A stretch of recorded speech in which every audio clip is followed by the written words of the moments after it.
ധർമ്മസ്ഥലയിൽ മലയാളിയും വിദ്യാർത്ഥിനിയുമായിരുന്ന പത്മലതയുടെ കൊലപാതകത്തിൽ പുനരന്വേഷണം ആവശ്യപ്പെട്ട SITക്ക് പരാതി നൽകിയ കുടുംബം വർഷങ്ങൾ നീണ്ട നിയമ പോരാട്ടം നടത്തിയിട്ടും കുറ്റക്കാരെ ഇതുവരെയും കണ്ടെത്താനായിട്ടില്ല. കമ്മ്യൂണിസ്റ്റ് നേതാവായിരുന്ന പിതാവ് ദേവാനന്ദനോടുള്ള വ്യക്തിവൈരാഗ്യമായിരുന്നു മകളെ അതിക്രൂരമായി കൊലപ്പെടുത്താനുള്ള കാരണം. ഇതിനു പിന്നാലെ അച്ഛൻ ദേവാനന്ദനും മരിച്ചു. 1986 നടന്ന ചുരുളഴിയാത്ത കൊലപാതക കേസിലാണ് ഇപ്പോൾ SIT പുനരന്വേഷണത്തിന് ആലോചിക്കുന്നത്. 1986 86 ഡിസംബർ 22 എൻ്റെ അനിയത്തി അവൾ കോളേജിൽ പോയവൾ പിന്നെ തിരിച്ച് വീട്ടിൽ വന്നിട്ടില്ല. കോളേജ് ഡേക്കെന്ന് പറഞ്ഞ് പോയത്, എന്നിട്ട് തിരിച്ചു വന്നിട്ടില്ല വീട്ടിലേക്ക്. പിന്നെ ഞങ്ങൾ അവിടെ പോയി തിരക്കിപ്പോൾ അവരുടെ പ്രിൻസിപ്പലും പറഞ്ഞു, ഫസ്റ്റ് പറഞ്ഞ് ഞങ്ങൾ തിരക്കാം അങ്ങനെയെന്ന് പറഞ്ഞു.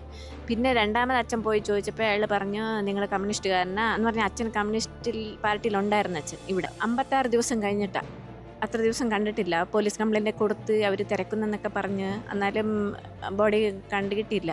പിന്നെ 56 ദിവസം കഴിഞ്ഞിട്ട് ഇങ്ങനെ മീൻ പിടിക്കാൻ എന്തോ ആ സൈഡ് പോയി ആരോ കണ്ടിട്ട് പാർട്ടിക്കാരോട് ആരോട് പറഞ്ഞിട്ട് അവർ അച്ഛനെ അറിയിച്ചിട്ട് അച്ഛനെ കൈ രണ്ടും പിന്നെ കാൽ രണ്ടും കെട്ടിയേക്കുമായിരുന്നു. പിന്നെ സ്കെലട്ടൻ മാത്രമേ ഉണ്ടായിരുന്നുള്ളൂ എന്ന് പറഞ്ഞാൽ 56 ദിവസമായിരുന്നില്ല, ബോഡി ഫുള്ള് ഇതായിട്ടുണ്ടായിരുന്നു, ഡിക്കായിട്ടുണ്ടായിരുന്നു. ഇത് റീഓപ്പൺ ആവണം. ഞങ്ങൾ പറയാം ആരൊക്കെ ഈ കൊച്ചിനെ കിഡ്നാപ്പ് ചെയ്തത്, ആരൊക്കെ ബലാത്സംഗം ചെയ്ത് എല്ലാം ഞങ്ങൾ പറയാം. അവരെല്ലാം എൻക്വയറി ചെയ്യണം, റിപ്പോർട്ടാക്കി ക്ലോസ് ചെയ്ത് അത് ഓപ്പൺ ആവണം. ഇതാണ് ഞങ്ങളുടെ ഉദ്ദേശം. വിശദാംശങ്ങളുമായി KV ബൈജു ചേരുന്നുണ്ട്. ബൈജു, ഈ ധർമ്മസ്ഥലയിലെ കൊലപാതക പരമ്പരയ്ക്ക് പിന്നാലെ നിരവധി തിരോധാന കേസുകളുമായി ബന്ധപ്പെട്ടും ദുരൂഹ മരണങ്ങളുമായി ബന്ധപ്പെട്ടും വെളിപ്പെടുത്തലുകൾ വരുന്നുണ്ട്, പരാതികൾ വരുന്നുണ്ട്. ഏറ്റവും ഒടുവിൽ പുറത്തു വന്ന സംഭവമാണ് ഈ പത്മലതയുടെയും ദേവാനന്ദൻ്റെയും മരണം. 2 കേസുകളിലും നേരത്തെ തന്നെ കുടുംബം അന്ന് പരാതി നൽകിയതാണ്. കഴിഞ്ഞ 4 പതിറ്റാണ്ടുകളായി ചുരുളഴിയാത്ത കേസ്. എന്താണ് പത്മലതയ്ക്കും അച്ഛൻ ദേവാനന്ദനും സംഭവിച്ചതെന്ന് അറിയണം. ഇത് ഈ 2 കേസുകളും ഈ പ്രത്യേകിച്ച് ധർമ്മസ്ഥലയിലെ ഈ കൊലപാതക പരമ്പരയുമായി ബന്ധപ്പെട്ട വെളിപ്പെടുത്തലിൻ്റെ പശ്ചാത്തലത്തിൽ അന്വേഷിക്കാനുള്ള നീക്കത്തിലേക്ക് SIT കടന്നിട്ടുണ്ടോ?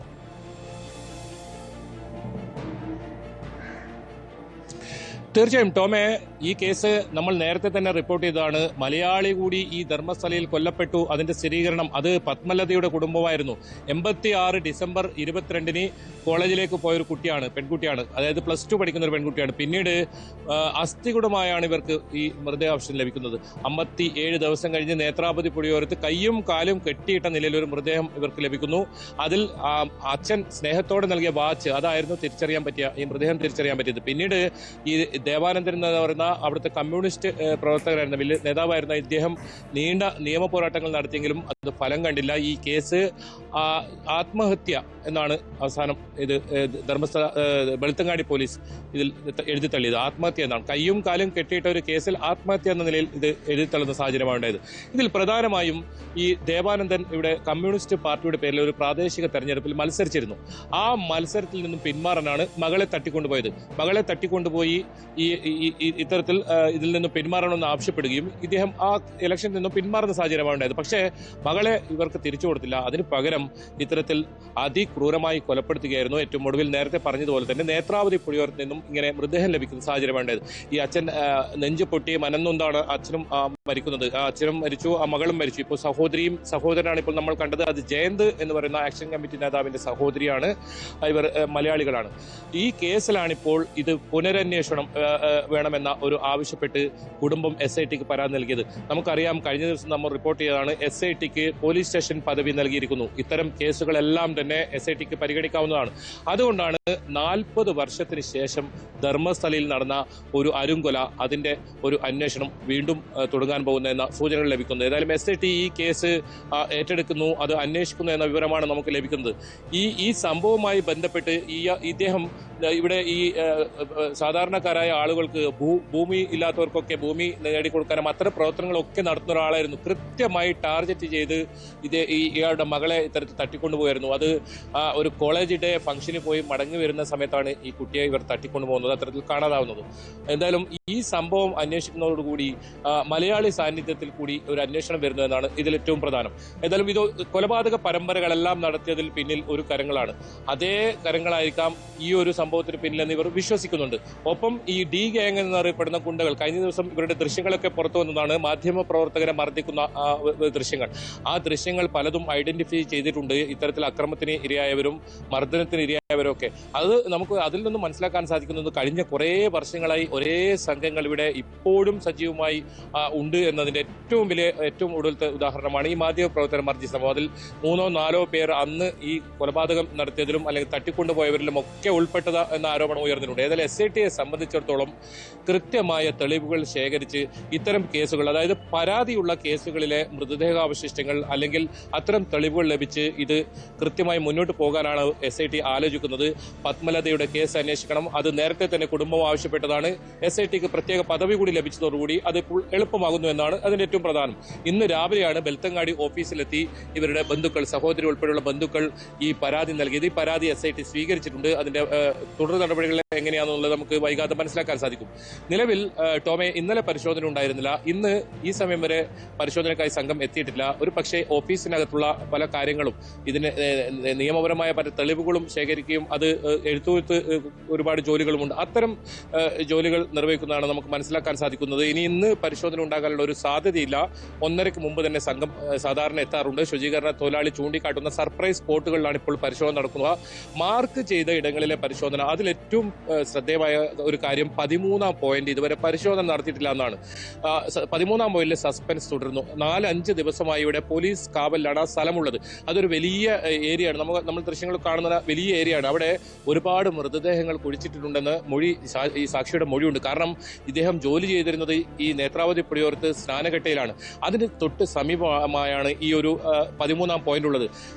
ഇദ്ദേഹം കൂടുതൽ മൃതദേഹങ്ങൾ മറവ് ചെയ്തിട്ടുള്ളത് ഈ ഒരു പ്രദേശത്ത് നിന്നാണ് മൊഴിയുള്ളത്. അത് കൂടാതെ 6ഓളം പേർ ഇയാൾ ഇവിടെ ഇത്തരത്തിൽ സംസ്കരിക്കുന്നത്, മൃതദേഹം സംസ്കരിക്കുന്നത് കണ്ടതായി 6ഓളം പേർ വെളിപ്പെടുത്തി രംഗത്തെത്തിയ സാഹചര്യം കൂടിയുണ്ട്. കൃത്യമായ തെളിവുകൾ കൂടുതൽ ബലപ്പെടുന്നു എന്നാണ് ഇതിൽ നിന്ന് മനസ്സിലാക്കാൻ സാധിക്കുന്നത്. അതുകൊണ്ട് വിശദമായ ഒരു പരിശോധന ഈ 13-ാം പോയിന്റ് കേന്ദ്രീകരിച്ച് നടത്തുമോ, അതാണ് ഇനി അറിയേണ്ടത്. അതായത് ഗ്രൗണ്ട് പെനട്രേറ്റിംഗ് റഡാർ എത്തിക്കാനുള്ള ആലോചനയുണ്ട്. അത് ഇതുവരെ എത്തിയിട്ടില്ല. ഒരു പക്ഷേ അതിനായിരിക്കാം കാത്തിരിക്കുന്നത്. എന്നാലും 13-ാം പോയിന്റിലെ സസ്പെൻസ് ഇപ്പോഴും തുടരുന്നു. അതിൽ പോലീസ് ശക്തമായ കാവലുണ്ട്, തെളിവുകൾ നശിപ്പിക്കാതിരിക്കാൻ. ആ പോയിന്റിലെ പരിശോധന ഒഴിച്ചാൽ അപ്രതീക്ഷിത സ്പോട്ടുകൾ, അതായത് വനത്തിനകത്ത് വനമേഖലയോട് ചേർന്ന് കിടക്കുന്ന ഗോളിയാർ വനമേഖലയിലാണ് 13-ാം പോയിന്റിലെ പരിശോധന അതിനിർണായകമാണ്. കാരണം ഏറെ പലയിടങ്ങളിൽ 13-ാം പോയിന്റിൽ നിരവധി മൃതദേഹങ്ങൾ കുഴിച്ച് മൂടിയിട്ടുണ്ടെന്ന് നേരത്തെ തന്നെ മുൻ ശുചീകരണ തൊഴിലാളി വെളിപ്പെടുത്തിയതാണ്. അവിടെ വിശദമായി പരിശോധിക്കണം. അവിടുത്തെ ഈ പരിശോധനാ രീതി എങ്ങനെയാണ്, അതിൻ്റെ സ്വഭാവം എങ്ങനെയാണ്, മാത്രമല്ല മറ്റ് സ്ഥലങ്ങളിലേക്ക് സ്വകാര്യ വ്യക്തിയുടെ സ്ഥലം 14-ഉം 15-ഉം സ്പോട്ടുകൾ, അവിടുത്തെ പരിശോധനയുമായി ബന്ധപ്പെട്ട വിവരങ്ങളും ലഭ്യമാണോ ബൈജു?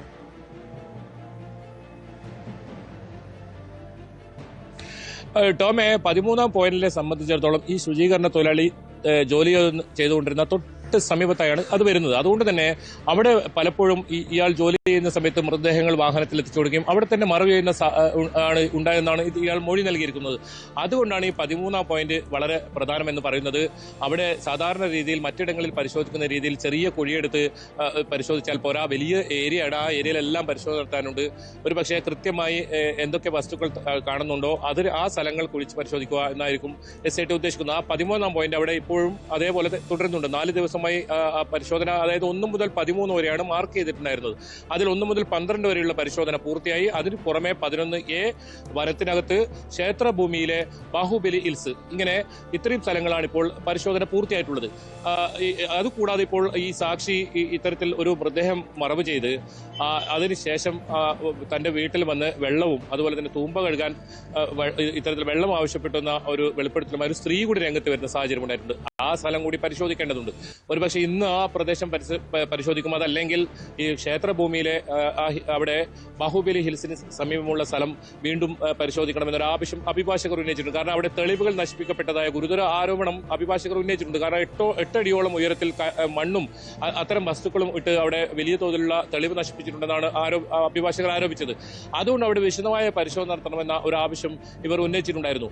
പക്ഷേ ഇന്ന് ഏതായാലും പരിശോധനയ്ക്ക് വന്നില്ല. ഒരു പക്ഷേ ഇത്തരത്തിലുള്ള മറ്റ് കാര്യങ്ങളോ ഒരുപക്ഷെ ഈ പത്മലതയുടെ കേസ് ഉൾപ്പെടെ ഏറ്റെടുക്കുന്ന സാഹചര്യം ഉണ്ടാവും. അതിന് ഇന്ന് രാവിലെ 11 മണിയോടുകൂടിയാണ് ഇവരുടെ ബന്ധുക്കൾ SIT ഓഫീസിലെത്തിയത്, ബെൽത്തങ്ങാടി ഓഫീസിലെത്തിയത്. ശുചീകരണ തൊഴിലാളി 10 മണിയോടുകൂടി തന്നെ ബെൽത്തങ്ങാടി ഓഫീസിൽ എത്തിയിരുന്നു അവരുടെ അഭിഭാഷകർക്കൊപ്പം. പക്ഷേ ഈ കേസ് ഇന്ന് ഏറ്റെടുക്കുന്നതുകൊണ്ടായിരിക്കാമോ അറിയില്ല. ഇന്ന് ഏതായാലും ഇതുവരെ പരിശോധനയ്ക്ക് സംഘം എത്തിയിട്ടില്ല. ഇനി വളരെ സാധ്യത കുറവാണ്. 1:30 ശേഷം പരിശോധന നടത്തിയാൽ തന്നെ 5:00 സാധാരണ അവസാനിപ്പിക്കാറുള്ളത്. മറ്റൊരു പ്രധാനപ്പെട്ട കാര്യം, വനമേഖലയിൽ പരിശോധന നടത്തുമ്പോൾ വലിയ തടസ്സങ്ങളുണ്ട്.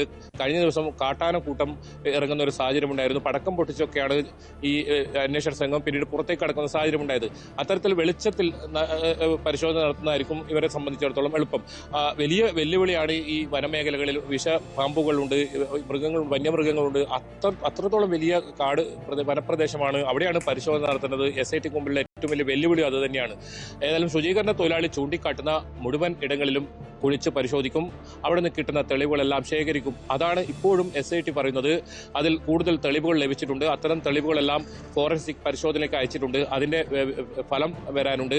നിലവിൽ ഈ സമയം വരെയുള്ള ഈ അന്വേഷണ പുരോഗതിയുമായി ബന്ധപ്പെട്ട മുഴുവൻ റിപ്പോർട്ടും തയ്യാറാക്കിയിട്ടുണ്ട്. ഏത് സമയത്തും അത് കോടതിയിൽ സമർപ്പിച്ചേക്കാം. കാരണം പ്രാഥമികമായി കോടതിയിൽ ഇതിന്റെ വിശദാംശങ്ങൾ സമർപ്പിക്കേണ്ടതുണ്ട്. കാരണം 1 മാസത്തോളം ആവുന്നു കോടതി ഈ ഒരു അന്വേഷണം ആവശ്യപ്പെട്ടിട്ട്. 12ാം ദിവസമാണ് SITയുടെ അന്വേഷണവുമായി ബന്ധപ്പെട്ട് ഇന്ന്. ഏതായാലും നാളെ ഈ പ്രധാനപ്പെട്ട 2 സ്ഥലങ്ങൾ, അത് നേരത്തെ പറഞ്ഞതുപോലെ തന്നെ ഈ ക്ഷേത്രഭൂമിയിൽ ഉള്ള പരിശോധനയാണ് അത് ഏറ്റവും പ്രധാനം. അതുകൂടാതെ ഈ വനമേഖലയോട് ചേർന്ന് കിടക്കുന്ന ഇപ്പോൾ സ്ത്രീ സാക്ഷിയായി പുറത്തു വന്ന ആ സ്ഥലം, പിന്നീട് 13ാം പോയിന്റിൽ ഇത്തരത്തിൽ ഉപകരണങ്ങൾ എത്തിയതിനു ശേഷമായിരിക്കും പരിശോധന നടത്തുന്നതാണ് നമുക്ക് മനസ്സിലാക്കാൻ സാധിക്കും.